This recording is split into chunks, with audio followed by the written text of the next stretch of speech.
है प्रदीपिका और आप आ गए हैं प्रदीपिका मैथ साइंस क्लासेस में। आज हम क्या स्टार्ट करने वाले हैं बेटा? क्लास 9th के लिए बेसिकली है, 11th में बालों के लिए भी यूजफुल है। क्या है? Gravitational force. ओके, क्या होता है भाई ग्रेविटेशनल फोर्स? क्या है भाई ग्रेविटेशनल फोर्स?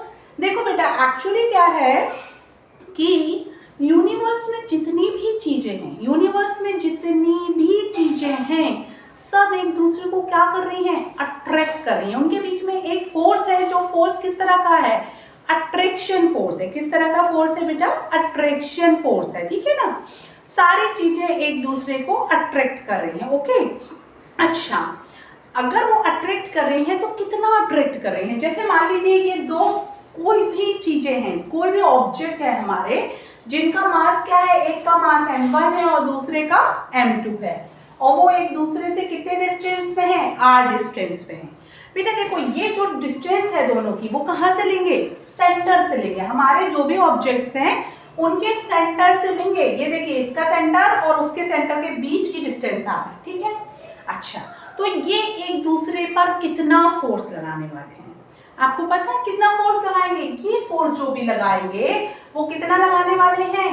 ये फोर्स बराबर होता है, एक्चुअली इनके बीच में लगने वाला फोर्स कितना होता है? ये डायरेक्टली प्रोपोर्शनल होता है मल्टीप्लिकेशन के। किसके मल्टीप्लिकेशन के? इनके मासेस के मल्टीप्लिकेशन के। It is directly proportional to the multiplication of masses. Correct? अच्छा, and inversely proportional to the distance, square of distance। ठीक है ना? क्या बोला मैंने कि इन दो मासेस के बीच में लगने वाला फोर्स, जिसे हम क्या बोलते हैं? यूनिवर्सल ग्रेविटेशनल फोर्स कहते हैं, वो कितना होता है बेटा? ये डायरेक्टली प्रोपोर्शनल होता है m1 और m2 के, और इनवर्सली प्रोपोर्शनल होता है उनके बीच के डिस्टेंस के स्क्वायर के। ठीक है ना? तो हमारे को क्या मिला? F is directly proportional to m1 into m2 divided by r square. Correct? अच्छा, अब मेन बात ये है बेटा, यहाँ पे आपको दो फोर्स दिख रहे हैं, F1 एंड F2। आपको क्या दिख रहे हैं बेटा? यहाँ पे दो फोर्सेस दिख रहे हैं, F1 F2। ये दोनों फोर्स हमेशा इक्वल होंगे, बस डायरेक्शन इनकी अलग होगी, मैग्नीट्यूड इनका बराबर होगा। ठीक है? फोर्स कैसी क्वांटिटी है बेटा? वेक्टर क्वांटिटी है। फोर्स वेक्टर क्वांटिटी है, इसलिए F1 और F2 का डायरेक्शन क्या है? एक दूसरे से जस्ट अपोजिट है, लेकिन इनका मैग्नीट्यूड हमेशा क्या होता है? बराबर होता है। तो दो मासेस के बीच में लगने वाला फोर्स हम इस तरह से लिख सकते हैं।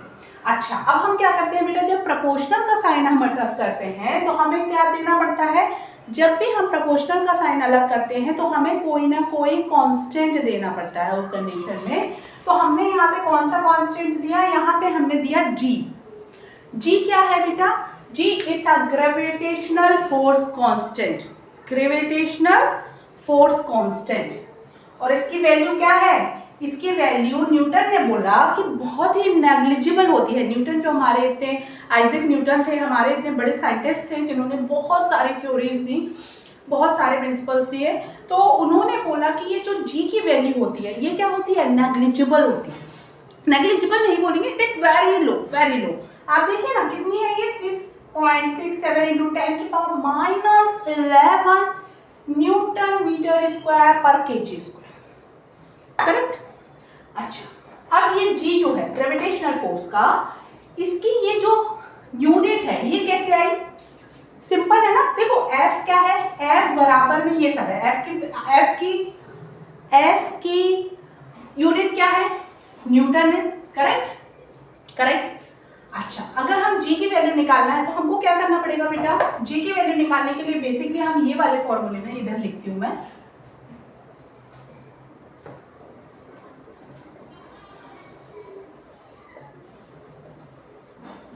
ठीक है, अगर हमें G की वैल्यू निकालनी है, G की हम बेसिकली वैल्यू निकालेंगे तो हम क्या करते हैं? सबको इधर पे R को इधर ट्रांसपोज कर देंगे। M1 और M2 को यहाँ पे मल्टीप्लीकेशन है तो यहाँ नीचे आ जाएंगे, ये G बचेगा। तो हमें यहाँ से G की यूनिट मिल जाएगी। कैसे?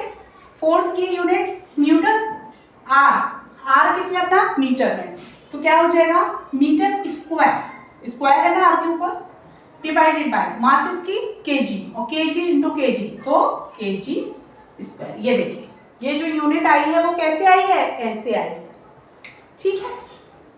अच्छा क्लियर, यहाँ तो कोई इश्यू तो नहीं, ठीक है। अच्छा अब आगे हम बढ़ते हैं थोड़ा सा और। देखो बेटा एक्चुअली क्या है कि हर चीज क्या है, कोई भी दो चीज है हमारे यूनिवर्स में तो उनके बीच में क्या लग रहा है, फोर्स लग रहा है। और वो फोर्स कैसा है, अट्रैक्शन का फोर्स है। उसकी वैल्यू कैसे निकालते हैं, इस फॉर्मूले के थ्रू निकालते हैं, है ना। अब एक आप पढ़ते हैं ग्रेविटेशनल फोर्स ऑफ अर्थ, हमेशा से पढ़ रहे हैं बचपन से, जिसकी वैल्यू क्या होती थी 9.8 मीटर पर सेकेंड स्क्वायर। इसकी वैल्यू तो ये नहीं है, नहीं है ना, इसकी वैल्यू तो अलग है मैम। आप बोल सकते हैं मैम इसकी वैल्यू तो अलग है, ये तो वो वैल्यू नहीं है जो हम पढ़ रहे थे इतने टाइम से, करेक्ट, यस यू कैन बोल सकते हो आप ये बात। कैसे आएगा, इसको फॉर्मूला कैसे ड्राइव करेंगे हम, देखो मैं बताती हूँ बेटा। बहुत सारे बच्चे मेरे पास जो 9th के आते हैं उनको हमेशा कंफ्यूजन रहता है कि ये ग्रेविटेशनल फोर्स अलग है and gravitational force of earth जो हम पढ़ते हैं वो अलग है। नहीं बेटा, वो वही फोर्स है जो दो यूनिवर्स में किसी भी दो ऑब्जेक्ट के बीच में जो फोर्स लग रहा है वही ग्रेविटेशनल फोर्स है एक्चुअली। समझ में आया, ग्रेविटेशनल फोर्स क्या है, ग्रेविटेशनल फोर्स वही ग्रेविटेशनल फोर्स है जो दो ऑब्जेक्ट्स के बीच में लग रहा है, ठीक है ना। वो कोई अलग फोर्स नहीं है, वही फोर्स जो हमारा अर्थ वाला, अर्थ पर जो ग्रेविटेशनल है, अर्थ पर जो अट्रैक्शन का फोर्स होता है नीचे की तरफ, वो भी वही ग्रेविटेशनल फोर्स है, ठीक है। लेकिन इसकी यूनिट अलग क्यों है वो अब मैं अभी आपको बताती हूँ, ठीक है, समझिए ध्यान से।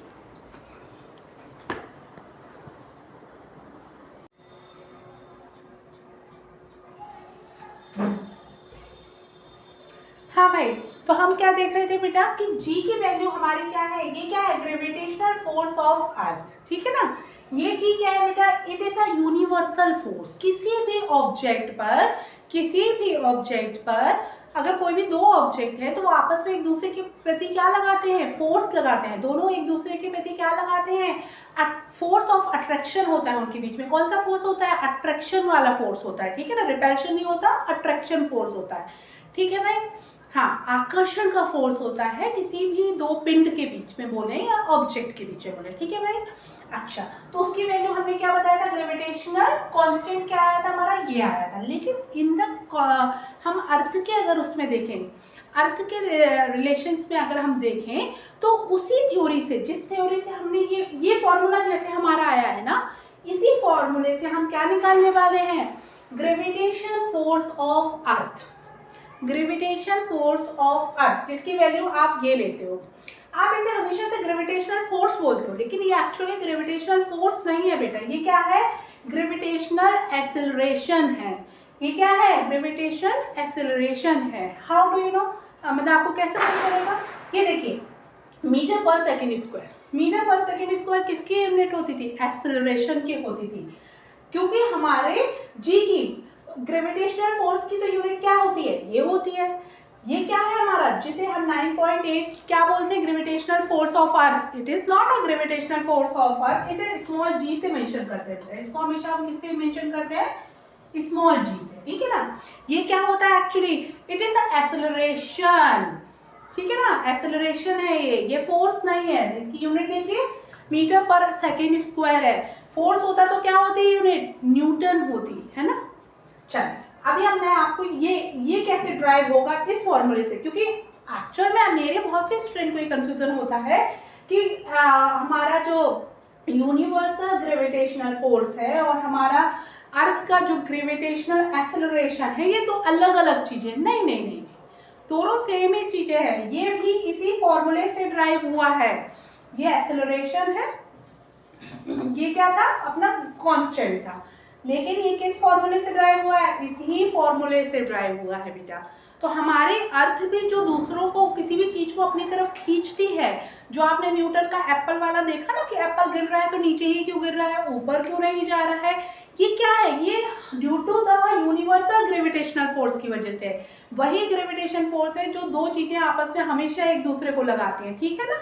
पृथ्वी का अर्थ का कोई अलग से ग्रेविटेशन नहीं है, वही वाला ग्रेविटेशनल फोर्स है बस। चलिए अब मैं आपको ये जी को ड्राइव करना सिखाती हूँ। ओके,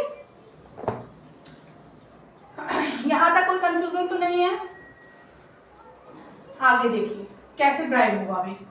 देखिए भाई, अब हमारे अर्थ है, अर्थ पर नीचे की तरफ लगेगा। अर्थ पे कहाँ लगेगा? ये अर्थ है, ये अर्थ का सेंटर है, तो हमेशा जो अर्थ पर फोर्स, ग्रेविटेशन का फोर्स जो अर्थ लगाएगी किसी भी चीज पर, वो ऐसे लगाएगी डाउनवर्ड्स, है ना।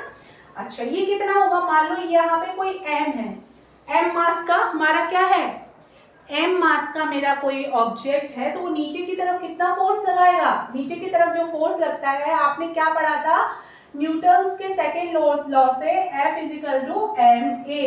एम क्या होता था? Mass, and A is acceleration. Correct. नीचे की साइड लगने वाला फोर्स क्या होगा? यही होगा। देखो भाई, ये हमारा एक ऑब्जेक्ट है, ये नीचे फोर्स लगा रहा है, ये मान लीजिए F1 है, और अर्थ उसमें क्या लगाएगी? उस देखो दोनों के बीच में अट्रैक्शन फोर्स है, जैसे यहाँ लग रहा है, मान लो ये अर्थ है और ये कोई ऑब्जेक्ट है, लेकिन अर्थ क्या है? बहुत बड़ी है। अर्थ के आसपास जितनी भी चीजों पे हम ये ग्रेविटेशन का फोर्स देख रहे हैं, वो अर्थ के कंपैरेटिवली क्या है? बहुत स्मॉल है। तो इस तरह का कोई डायग्राम बनेगा। इस तरह का डायग्राम थोड़ा सा सही नहीं होगा उसके लिए। लेकिन होता क्या है, ये दोनों आपस में एक दूसरे की तरफ क्या लगा रहे हैं? अट्रैक्शन का फोर्स लगा रहे हैं, है ना। तो नीचे ये F1 है जो ऊपर से फोर्स लग रहा है, और नीचे से जो फोर्स लग रहा है उसे मान लो F2, और ये की वैल्यू हमेशा क्या होती है? बराबर ही होने वाली है इन दोनों की वैल्यू। ये हम ऑलरेडी पढ़ चुके हैं, है ना। अच्छा, इसको हम बराबर में क्या रखें? ये वाला फॉर्मूला लगा देते हैं। जी की वैल्यू जी रख देंगे, ठीक है। M1 क्या हो गया? अर्थ का मास, करेक्ट। और फिर हमारे एक ऑब्जेक्ट का मास डिवाइडेड बाय दोनों के बीच की डिस्टेंस। एक्चुअली बेटा देखो, हमारे अर्थ का डायमीटर क्या है? बहुत बड़ा है, और उसके ऊपर जितनी भी चीजों का हम क्या देख रहे हैं, उसके ऊपर जितने भी सब्सटेंस है उन पर जब हम ग्रेविटेशनल फोर्स कैलकुलेट करते हैं, तो एक्चुअली क्या होता है बेटा, अर्थ से लेके, अर्थ की सेंटर से लेके, मतलब अर्थ की जो रेडियस है, वो रेडियस, जैसे कि मान लीजिए ये अर्थ है, ये कोई ऑब्जेक्ट है जो अर्थ की साइड जा रहा है, ये एप्पल है मान लो पेड़ पे लगा हुआ, तो ये पेड़ पर लगा हुआ ऑब्जेक्ट जब नीचे की तरफ गिरता है, तो दोनों ही एक दूसरे पे क्या लगा रहे हैं? फोर्स लगा रहा है, ये नीचे की तरफ और अर्थ भी उसे अपनी साइड खींच रही है, दोनों के बीच में अट्रैक्शन का फोर्स है। लेकिन मूवमेंट सिर्फ एप्पल में हो रहा है, क्यों? क्योंकि ये वाला फोर्स बहुत ज्यादा है कंपैरेटिवली। क्यों ज्यादा है? क्योंकि इसका मास ज्यादा है, और क्या ज्यादा है? इसकी रेडियस भी ज्यादा है। तो बेटा देखो, ये रेडियस और ये वाली हाइट में अगर हम रिलेशन देखें, तो ये रेडियस बहुत ज्यादा है और ये हाइट बहुत कम है ना। कितना ऊपर देखोगे आप, ग्रेविटेशनल फोर्स कितना ऊपर देखोगे, पेड़ की हाइट कितनी होगी, मान लो और भी ऊपर, एरोप्लेन पे देखो आप, कितना देखोगे, कितना ही मीटर होगा। लेकिन हमारे अर्थ की रेडियस उसके कंपैरेटिवली क्या है? बहुत ज्यादा है। तो हम इसको क्या मान लेते हैं? इस हाइट को ऑलमोस्ट नेग्लिजिबल मान लेते हैं। तो यहाँ पे हम आर की जगह क्या रख देते हैं? आर स्क्वायर, अर्थ की रेडियस रख देते हैं बस। हम ये नहीं देखते उसके ऊपर कितने ऊपर है ऑब्जेक्ट। अब मैं हूँ, मान लो यहाँ से कोई चीज छोड़ रही हूँ, ये 2 मीटर भी नहीं होगा मुश्किल से। 2 मीटर क्या होता है? 6000 समथिंग रेडियस है हमारे, है ना। तो उसके कंपैरेटिवली ये क्या होगा? कुछ भी नहीं। तो इसलिए हम उसको क्या मान लेते हैं? नेग्लिजिबल मान लेते हैं। तो ये आर क्या रख दिया हमने? Radius of the earth, correct. अब ये F क्या होगा? F1 F2 क्या होगा? नीचे की साइड क्या फोर्स लग रहा है? फोर्स नीचे की साइड क्या लगता है? Force is equal to M A होता है, तो ये वैल्यू क्या हो जाएगी? एम ए ही हो जाएगी। नीचे की साइड लगने वाला फोर्स क्या हो गया? एम ए हो गया। और दोनों ही फोर्स बराबर ही होंगे, F1 और F2, तो हम उसको क्या लिखते हैं? एम ए ही लिख लेंगे। बराबर में क्या लिख देंगे? G M small M divided by R square. ये क्या है? अर्थ का रेडियस, अर्थ का मास, ठीक है। ये एम से ये एम कट गया, करेक्ट। तो हमारे को क्या मिला? ये ए मिला। ये ए क्या हो गया? Acceleration, acceleration due to earth gravitation, इसलिए इसे क्या बोलेंगे? Gravitational acceleration. यही हमारा क्या है? जी है। और इसकी वैल्यू क्या आएगी? जी की यूनिट क्या है? देखो अब जी की यूनिट क्या है। अब हम इसमें सारी वैल्यू पुट करते हैं। क्या क्या वैल्यू पुट करेंगे? देखो भाई, यहाँ तक क्लियर हुआ। अब हम क्या रखें? एक सबकी यूनिट रख दो, ठीक है। जी की क्या यूनिट थी? जी की यूनिट थी न्यूटन मीटर स्क्वायर पर केजी स्क्वायर, रख दीजिए। न्यूटन की जगह हम क्या रखेंगे? न्यूटन की जगह हम ये रखेंगे। क्या होता है न्यूटन बराबर में? Kg metre per second square, रख दीजिए kg metre per second square. साथ में क्या है? ये metre square divided by kg square, फिर रख दीजिए metre square divided by kg square, ठीक है, ये g की वैल्यू रख दिया हमने। अब ऊपर क्या है मास, मास किस में होगा kg में, रख दीजिए। फिर नीचे क्या बचा है r स्क्वायर, r स्क्वायर मतलब मीटर में, मीटर स्क्वायर, करेक्ट। चलिए ये मीटर से ये मीटर स्क्वायर कट गया, ठीक है भाई, ये kg स्क्वायर से ये 2 kg कट गए, क्या बचा ऊपर के बल मीटर और नीचे क्या बचा सेकंड स्क्वायर, तो ये क्या आया इन शॉर्ट g आया। क्या आ गया हमको ग्रेविटेशनल एक्सेलरेशन। किसके थ्रू हमने ड्राइव किया, ये हमने ड्राइव किया ग्रेविटेशनल फोर्स के ही थ्रू। तो यूनिवर्सल ग्रेविटेशनल फोर्स जो है वही हमारा अर्थ भी लगा रहा है, बस उसको हमने क्या किया सारी वैल्यू को पुट करने के बाद g की वैल्यू निकाली है। यहाँ पे हमने किसकी वैल्यू निकाली है, g की वैल्यू निकाली है, जो कि क्या है एक्सेलरेशन है। कौन सा एक्सेलरेशन, ग्रेविटेशनल एक्सेलरेशन। अब आपको समझ में आया g की वैल्यू कहाँ से आई, जिसकी वैल्यू कितनी है 9.8 metre per second square, correct. Okay चलिए बाय, इसके हम क्वेश्चन आंसर करेंगे नेक्स्ट वीडियो में। Okay bye bye.